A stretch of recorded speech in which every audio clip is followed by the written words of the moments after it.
Les soldats qui vont en guerre savent qu'ils doivent utiliser tous les outils à leur disposition.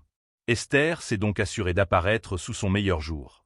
Elle a mis ses plus beaux vêtements, mais surtout, elle a jeûné et prié et a demandé à tous les Juifs de faire de même. Le temps était venu pour elle de défendre ses croyances, et si elle devait périr, alors elle périrait. Elle a fait sa prière. Elle a inspiré profondément. Puis elle est entrée dans la salle du trône. Et par miracle, le roi Assuéru lui a tendu son sceptre. Il semblait même heureux de la voir. Esther a fait preuve de diplomatie et de stratégie dans ses demandes au roi. Au lieu de révéler tout de suite que Haman essayait de les tuer, elle et son peuple juif, elle s'est montrée plutôt calme.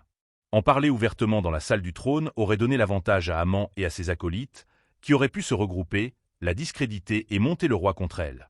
Esther a plutôt intelligemment invité le roi Assuéru et Haman à un banquet dans ses appartements du palais ce soir-là, leur assurant ainsi une certaine intimité.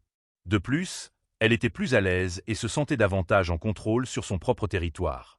La première soirée lui a donné le temps de les amadouer afin de gagner leur confiance. Le roi s'est alors rappelé pourquoi il avait choisi Esther et pourquoi il l'aimait. Et après avoir été somptueusement diverti, il était obligé, traditionnellement, de lui accorder une meilleure faveur en retour. Mais elle a décidé qu'il n'était pas encore temps de montrer toutes ses cartes. Elle les a invités à une autre fête somptueuse le lendemain et a remis le résultat entre les mains de Dieu. Et lors de ce second banquet, elle a décidé d'agir avec son aide.